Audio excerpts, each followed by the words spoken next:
I've never been one to turn down a job, especially when it's a well-paid, rush load of freight. I've been a trucker for over 30 years, so when someone called me offering me a last-minute load from Gallup, New Mexico, I didn't think twice. It was supposed to be a simple, direct route with few stops. But what no one told me was that this particular stretch included a section of the infamous Route 666. I'd heard stories, of course, truck drivers who'd seen strange things, people who'd disappeared, reports of bizarre accidents. But I never took it too seriously. Until that day. I hit the road around 10 p.m., clear skies, empty roads. The truck was light, and the radio was just crackling, so I turned it off. I wanted to get there quickly. After a while, I noticed a lonely gas station on the side of the road. It had a fluorescent light that was kind of dim and an attendant leaning against the pump, smoking. I stopped to stretch my legs and greeted the guy, who responded with a kind of automatic wave. I thought it was strange, but I kept going. The road seemed endless, but that was okay. I thought it was just fatigue setting in. Until, after driving for a while, I saw the same gas station again. Same dim light. Same attendant. Same cigarette. I stopped again, now a little confused. I asked the attendant if he had another twin brother working that shift. He laughed but didn't say anything. He just pointed to the clock on the wall behind him. It read 3:33 in the morning. I looked at my wristwatch, 3:33 too. That gave me the creeps. I got back in the truck and drove faster, trying to get out of that stretch. But after a few kilometers, the scene started to repeat itself. The curves, the vegetation, even a broken-down truck on the shoulder, always with its hood up. And then, again, the gas station. The same one. The same attendant. And the same damn time. I swear to God, I passed the same gas station 3 times, with the same attendant, and the clock always showed 3:33 in the morning. The radio was silent, the GPS was frozen. I started to sweat, not knowing if I was sleeping, dreaming, or going crazy. I tried to make a U-turn, to get back on the road. I drove for almost half an hour. But what appeared before me again was the same stretch, as if I were stuck in an endless roll of asphalt. And that's when it hit me, I was stuck. And I had no idea how to get out. The landscape did not change. It felt like a videotape rewinding, playing the same images, the same details. I started trying to identify new things to convince myself that I was moving forward, but there was nothing new. Even the bugs hitting the windshield looked the same. I started to think that I had died and that this was some kind of purgatory, punishment, I don't know. The mind begins to go to dark places when time stops making sense. I turned the radio back on, more out of desperation than hope, and thick static filled the cabin. But deep down, very low, he had a voice. Repeating my name. That made me pull the truck over to the shoulder with such force that I almost swerved off the road. I staggered out, sweating coldly, my heart racing. I screamed, cursed, tried to wake up as if it were a nightmare. But nothing changed. The sky didn't lighten, the clock was still stuck at 3:33, and that part of the highway seemed disconnected from everything. I started walking down the road, moving away from the truck. The silence was absurd. No wind noise, no animal noise, nothing. The road was dead. And then I saw something new, or something that seemed new. A fallen sign, covered in dust, with a nearly faded message, "You can still leave." I ran to him, trying to understand what it meant. There was no direction, no turn signal. Just that worn-out phrase, in the middle of nowhere. When I got back to the truck, the gas station attendant was standing on the shoulder. Far away, but looking straight at me. As if he had followed me, or as if he had never left. I froze.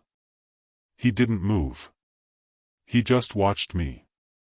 I went back to the cab without looking back and started the truck.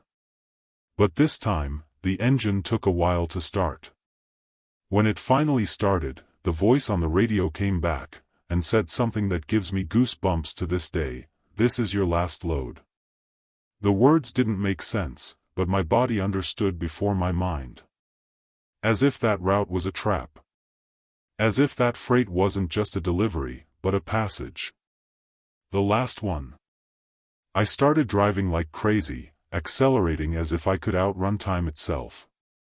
I closed my eyes for a second, and when I opened them, I was standing in front of the same gas station. But this time, there was no one.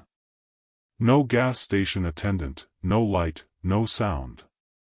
Only the clock still showing 3:33. The pointer didn't move. And everything there told me that time, for me, had stopped moving. I started thinking about everything I could have done to deserve this. Did I make a bad choice? Did I accept a ride I shouldn't have? Did I end up in a place that only appears to those who are close to the end? My head was spinning, and the air inside the cabin was getting thicker and thicker, as if it were being sucked in. I picked up my cell phone. No signal. No network, no time. The screen was frozen with the last alarm I had set, 3:33. I stared at it for a while, trying not to go crazy. I tried to turn off the engine, but the key kept turning. It was as if nothing there belonged to me anymore.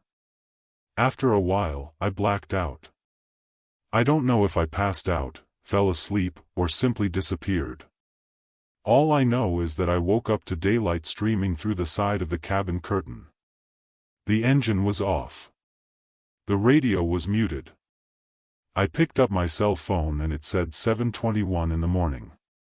Everything seemed normal. I got out of the truck, shaking, and looked around. I was at a completely different gas station, in a city I didn't even know. I went up to the counter and asked where I was. The guy looked at me strangely and said the name of a town in Arizona. It was over 200 miles from where I had joined the route. And I didn't remember driving there. Since then, I have never taken any overnight freight without checking the entire route, station by station. I've started to avoid any stretch that connects with what they call Route 666, even though the official numbering has changed. Because that road still exists. It still swallows people. And every now and then I read stories in trucking groups about drivers who have spent hours stuck in a loop. Who saw the same place several times. They heard voices saying it was the last freight. And they all described the same position. Same time. The same silence. Whether it was real or not, I can no longer say. But I know what I felt. I know there are places in this country that do not obey the rules of time or space. And I know that morning, I was in one of them. And the scariest thing of all is, sometimes when I wake up for no reason in the middle of the night, I look at the clock and see 3:33. Always at this time. And for a few seconds, I'm not sure if I actually left that road. Or if I'm still stuck in it, going around in circles, pretending that life has moved on. I usually stop at the Pilot Travel Center in Jamestown, New Mexico, almost every time I drive along I-40. It's a strategic location, clean bathrooms, strong coffee, and a large parking lot. There are always truckers at night, which gives me a sense of peace of mind. But there was one night in particular, at the end of November last year, that made me rethink everything. It was around midnight. I was exhausted, and I decided to pull over to rest for a few hours before continuing on my journey. I parked at the back of the lot, where it's quieter, turned off the engine, and just stood there, breathing deeply. That's when I noticed someone standing next to the truck. At first I thought it was another driver asking for something or warning me about something. But the person didn't move. He was still, with a hood covering his face, leaning almost against the side of the cabin. I leaned over in the seat to see better through the rearview mirror, but the light from the street lamp wasn't helping. I got out of the truck cautiously and walked over to the cabin. And there was no one there. Not even a shadow of anyone. I walked around the truck completely, checking the surroundings. Everything was empty. I went back to the cabin trying to find a logical explanation. Maybe it was a reflection, a shadow, I don't know. But I knew what I had seen. I tried to sleep, but I felt restless. Something wouldn't let me relax. There was a strange feeling in the air, like I was being watched. And then I saw it again, the figure standing across the parking lot, between two trucks. Same hood, same posture. Only now it was about 20 yards away. And again, when I tried to get closer, it was gone. No footsteps, no sign of anyone running. Just emptiness, as if it had never been there. I asked one of the guys pumping gas if he'd seen anyone there, but he just stared at me and said, "Oh, did you see the black hood too?" That stopped me. He said that many drivers had already mentioned the same figure. Always around midnight or 3 in the morning.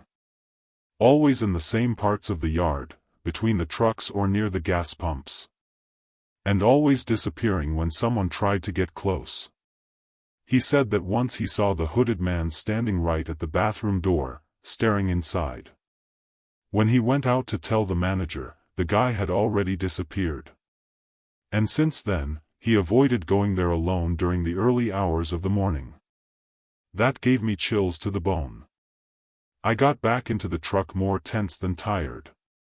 I locked the cabin, closed the curtains, but kept my eyes open, with that horrible feeling that someone was nearby. And it didn't take long for things to get worse. In the side window, on the driver's side, I saw it again. A figure standing very close, almost touching the window. This time, it seemed like the hood was moving slightly, as if it were breathing. I jumped out of the seat, opened the door at once and got out with the flashlight in hand. I lit up the place, swept every inch around the truck. Nothing. Not a trace of a footprint. Not the sound of someone walking away. Just the silence of the parking lot. The flashlight started to fail immediately. The light flickered, weak. I thought about going into the convenience store, but something was stopping me. As if I couldn't leave that place, as if I had to stay there for something to happen. I went back to the truck, but I couldn't get in right away. I stood outside, trying to understand what was happening to me. That's when I heard it. A faint whisper, coming from somewhere behind me. I turned quickly, but there was nothing. The sound was dry, muffled, as if someone had called my name inside a well. I don't know how I had the courage, but I got back into the truck and turned on the radio to try to drown out the silence. And I swear that within the first few seconds, it tuned itself to a frequency that seemed out of the ordinary. A static sound, but with something in the background. Voices, perhaps. I couldn't really understand. I kept fiddling with the buttons until I managed to change the station, and I went back to some random country track. But the tension in the air didn't go away. It was as if that figure wasn't just appearing. It was like trying to get in. Invade my space. Make me hear, or feel, something I shouldn't. Little by little, I began to think that it could be more than just an apparition. Maybe it was some kind of warning or something trapped there in that place. As if that place had stored some bad energy. A guy in the other truck turned on the lights in the cabin and saw me through the window, with that look on his face as if he had seen his own end. He got out and came to talk. I told him briefly what was happening, and he just shook his head. He said that 2 years ago, a truck driver died right there, in his sleep, and no one could explain how. The engine was off, everything was fine, but he seemed frozen. His eyes were open. After hearing that, I couldn't stay any longer. I started the engine and drove away without looking back. I didn't even bother to rest, I just wanted to get out of that parking lot as quickly as possible. But what disturbed me was that, as I was maneuvering the truck, I saw in the rearview mirror, for just a second, the hooded figure standing right where my truck had been. Motionless. Alone. As if it were watching me leave. And in that second, I felt a huge weight on my chest, as if I were leaving something incomplete behind. As if it wasn't over yet. Since then, I've avoided stopping at Jamestown at night. I've passed by there a few times during the day, and the pilot seems normal. People are filling up, eating, trucks are arriving and leaving. But I always get that shiver when I look at the back of the yard. As if it were there, waiting for its next victim. I've tried to research the stop, about accidents or deaths there, but there's not much available. Just a few scattered reports on trucker forums. Almost always ignored, as if no one wanted to pay attention to this kind of thing. As if ignoring it was a way to protect yourself. The strangest thing is that, since that night, I started seeing figures at other stops too. Not always. But enough to keep me alert. Always at night. Always at a glance. And sometimes, when I stop the truck, before I even turn off the engine, I feel the presence there, as if something was already waiting for me outside. I don't know if it's the same, or if that thing in Jamestown left its mark on me in some way. What I do know is that after that night, I was never the same again. Sleeping on parade ground became a tense ritual. Curtains closed. Internal light on. And always with one eye on the rearview mirror. Because the black hood could appear at any time. It could be right now, standing next to your truck. And you won't notice until it's too late.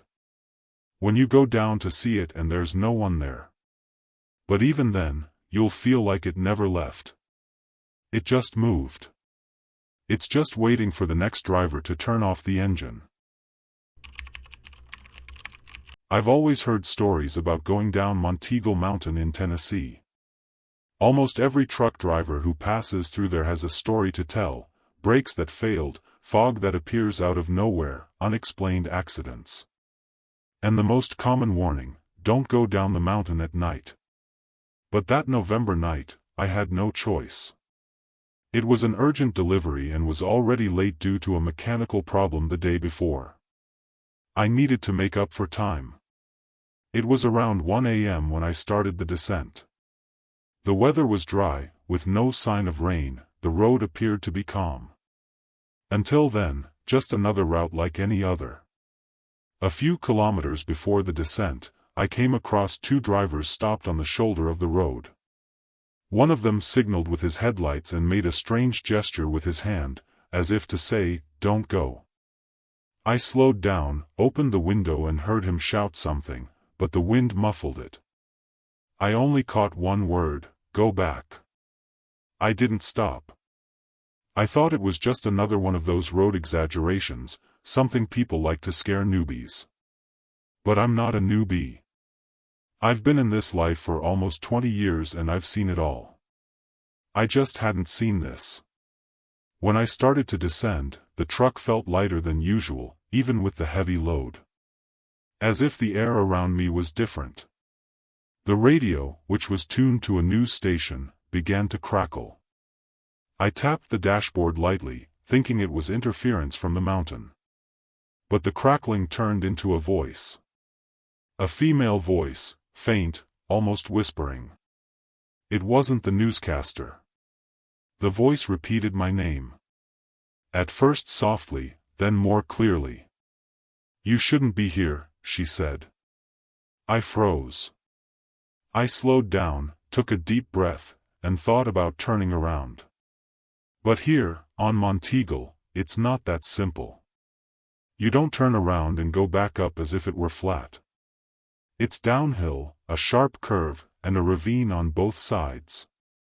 There was no way back. You just had to keep going.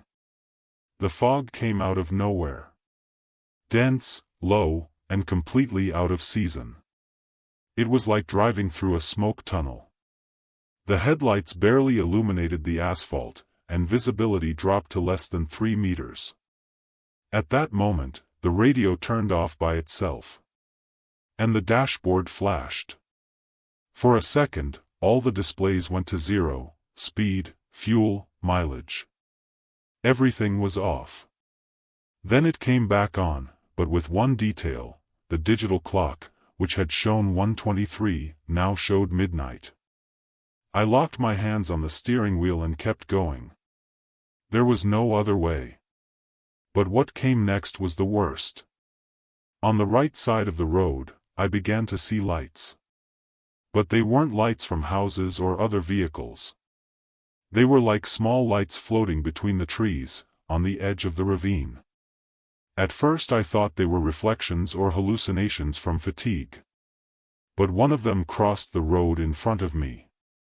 Quickly, silently, and disappeared into the fog on the other side. My eyes began to burn, as if the air were thick with smoke, but there was no smell. Just silence, the faint hiss of the radio trying to come back, and my heart beating faster with each curve. It was on one of those curves that I saw someone. I swear by all that is sacred. A man, standing in the middle of the road. Dark hood, body motionless, arms hanging by his side. I braked hard. The truck skidded a little, but stopped before hitting him. I got out with the flashlight in my hand, my heart racing. And there was no one. No body, no footprints, nothing. As if he had evaporated. Only the fog, which seemed thicker there. I got back to the truck still shaking and with the feeling that I had crossed an invisible line, something that cannot be crossed without consequences. I started the engine again, but the noise was strange. It wasn't the sound of my truck. It was lower, slower, as if it were coming from underground. The radio started working again, but now it was transmitting some kind of conversation in another language. Something guttural, heavy. And behind it, the same female voice was whispering things that I couldn't fully understand. Until she said again, "You shouldn't have come." And at that moment, all the lights in the cabin flashed at once, as if something had passed through the inside of the truck. I kept driving, without thinking, just wanting to get out of there. The road seemed to never end. The descent, which was always short, became an endless stretch. I should have gotten out of there at least 20 minutes ago. But everything remained the same. The same curve, the same slope, the same twisted tree on the left side. It was as if I was spinning in circles inside the mountain itself. I looked at the dashboard clock again. Still midnight. Time stood still. And with each new subway, I felt something was closer. Not outside the truck, inside. I got to a point where I started screaming inside the cabin, punching the steering wheel, begging for it to end. His head was throbbing, the air was getting heavier, and the radio was now blaring laughter, lots of it, in different voices, some childish, others too hoarse to be human. I tried turning everything off, but the buttons wouldn't respond. It was only when, without warning, I saw the panel return to normal, that I realized that time had unlocked. The clock jumped straight to 3:47. And the fog began to slowly dissipate, as if it was being sucked away. The road returned to the way I knew it. The landscape came into view, and the highway lights appeared again. No sign of an accident, no cars around. It was as if nothing had happened. But when I pulled into the first gas station I came to after the descent, the attendant gave me a strange look. "You okay?" he asked. All I could do was shake my head. I asked how long Monteagle had been open. He said, "Open? Man. No one's been going down there at night for days. There was a bad accident. They've had it blocked off since the day before yesterday. That knocked me out. I was speechless. I looked at the time on my GPS and the truck's dashboard, and they were completely different. According to the records, I had been stationary since 11:50 p.m. the night before. The tracker marked my truck as immobile for almost 3 hours. No movement. As if I had never come down the mountain. But I went down. I saw. I heard everything. And the feeling that remained was that something had taken me there. Something that didn't want me to leave. And if it weren't for some luck or force that I don't even understand, maybe I would still be driving along that same stretch of road that never ends. Since then, I have never passed through Monteagle at night. And when I hear the warnings from other drivers about the mountain, I no longer doubt it. They are right. That road is not only dangerous because of the steepness. There's something about her. Something that feeds on those who insist on challenging what they don't understand. Every time I hear voices on the radio, or when the clock strikes midnight for no reason, I feel the same chill. And I think maybe I'm still stuck there. Just pretending I'm back. Kingman, Arizona, has always been a regular stop for me. The Flying J there is one of the most complete places in the area, strong coffee, good showers, and a well-stocked store. But after what happened that morning, I avoid even going near it. I had stopped at around 2 a.m., coming from the north, just to fill up and grab something to eat. It was quiet, the typical calm atmosphere of a nighttime gas station. I pulled up to the pump, got out of the truck, and as I was filling up the tank, I heard a laugh. Loud, high-pitched. A child's laugh. And the strangest thing, it was coming from the women's bathroom, across the yard. I stopped for a second, thinking I was hearing something. But it came again. A short chuckle, as if someone were hiding and spying. I looked around, there was no one else outside the station at that moment. The store was open, but empty. I stared at the bathroom door, trying to rationalize. It could be someone with a small child, I thought. But it wasn't the normal kind of laugh.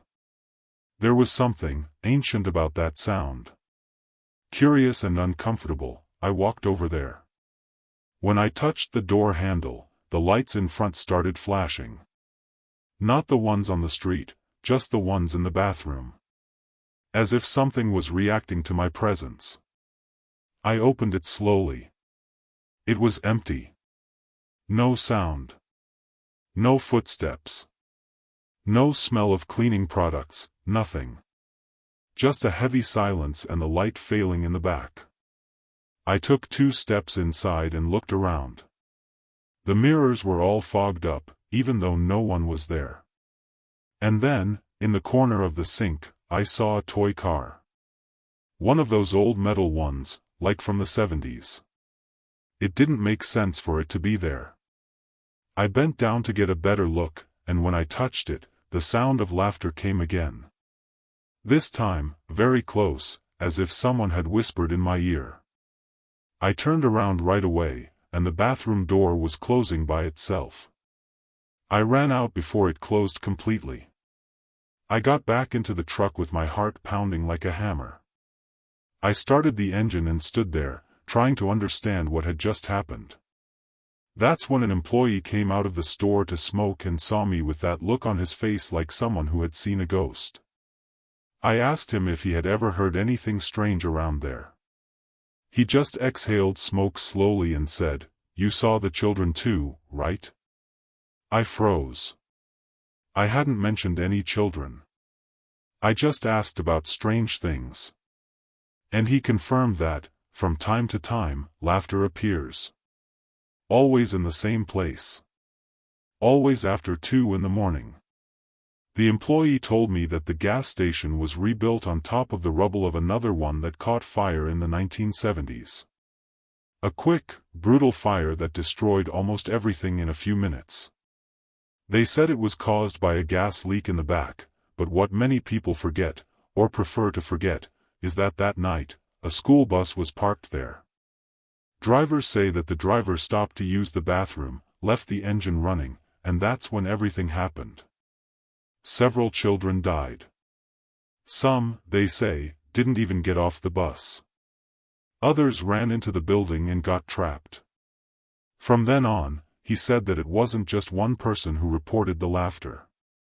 Truck drivers from outside, who didn't know the story, commented on toys in the wrong places, children's voices coming from empty corners, lights flashing when no one was around. He himself had seen rubber balls appearing in the aisles of the store, always after midnight, and disappearing seconds later. I tried to laugh, to hide my fear, but my skin was all goosebumps. The feeling I had inside that bathroom was not my imagination. I know how to recognize when something is wrong. I got back on the road with my head still spinning. But it wasn't even 10 minutes before I had to pull over again. One of the tires started to vibrate strangely, as if something was stuck in it. I pulled over to the side of the road and went to check. And there, stuck between the tire and the fender, was another toy. A wooden spinning top, burnt on one side. How did it get there? I don't know. I was sure that the road between the gas station and there was clear, with no obstacles. I picked up the toy with a rag, threw it away, and drove away as fast as I could. But the feeling of being watched didn't leave me for hours. Since then, I have avoided driving through Kingman during the early hours of the morning. I have heard other drivers tell similar stories, one who saw a girl in an old-fashioned dress standing near the pumps, another who heard music from a music box coming from a closed bathroom. They all have in common the time of day, between 2 and 3 a.m. And almost all of them say that the first sign is always the same, a child's laughter where there should be no one. Now, when I stop anywhere at night and hear one of these sounds, I don't think twice, I start the engine and drive away. What bothers me the most to this day is the impression that it wasn't just a random demonstration. It seemed to want to involve me. Pull me into it. Since that night, I sometimes wake up in the truck with the feeling that there is someone inside. I've even woken up with toys on the dashboard that I don't remember putting on. Small things, a plastic button, a bottle cap with a cartoon figure on it, a marble. Always at dawn. Always at a little past 3 in the morning. As if it had followed me. Like I marked my truck. I tried to talk to my wife about it, but she thought it was stress and tiredness. I even made an appointment with a psychologist, and he suggested that I take some time off and avoid driving at night. But the problem is that these things don't stop just because you change the time. I've stopped at noon, at a completely different gas station, and heard muffled laughter coming from the back of the truck. When I opened the door, there was no one there. Just the smell of burning wood. And no matter how hard I try to forget, the sound of that bathroom door closing by itself still echoes in my head. A fellow traveler who had also been to Kingman told me something that has left me thinking to this day. He said, "These children, they don't know they're dead. That's why they keep playing." That sent a shiver down my spine. Because of all the experiences I had there, none of them seemed malicious. It was as if those presences were trapped in time, repeating simple gestures, jokes, and laughter. But even so, there's something deeply wrong with that. Because it's not natural. It's not safe. And the more you pay attention, the more they appear. These days, every time I pass a flying J, any one, in any condition, I look twice at the bathroom before I go in. And if I'm alone, at night, I avoid stopping altogether. I always carry an old toy on my dashboard now, I'm not sure why. Maybe as a sign of respect, maybe as a reminder. Or maybe so that if one of them comes around again, they'll know that I remember. That I saw it. That I heard it. And that I can still smell the wood burning. I had heard of Route 375 in Nevada, the so-called extraterrestrial highway. I always thought it was a joke. There are a lot of legends and exaggerations. Lights in the sky, bizarre figures, people who disappear for hours and don't remember anything. But that night, when I decided to take a shortcut through there to save time, I learned not to doubt anything. It was around 1 a.m., clear skies, no traffic. The road seemed endless, with those absurd straights surrounded by desert on both sides. The kind of silence that only the middle of nowhere can offer. It was peaceful, until it wasn't anymore. Without warning, a bright light appeared behind the truck. I thought it was a car coming at me fast, but the brightness grew so fast that it filled the entire cabin in seconds. And it was a different kind of light. It wasn't blinding, but it took over everything. I jerked the steering wheel reflexively, but I realized I couldn't move my arm. Or my leg. Or my head. It was as if my body had frozen.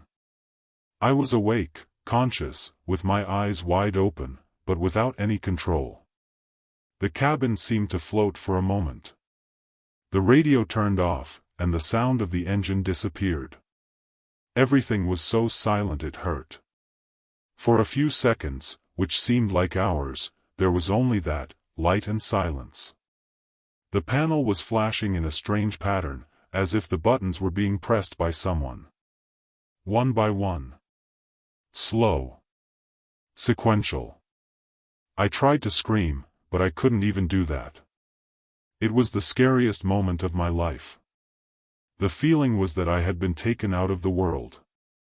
Like my truck was there, but I wasn't anymore. As if my consciousness had been pulled somewhere between time and space, but trapped in the body. And then, out of nowhere, the light disappeared. It was as if someone had flipped a switch. The engine roared again, the radio switched to a random station, and I regained control of my body. I slammed on the brakes so hard I almost spun out. I pulled over to the side of the road, my hand shaking so badly I could barely turn off the engine.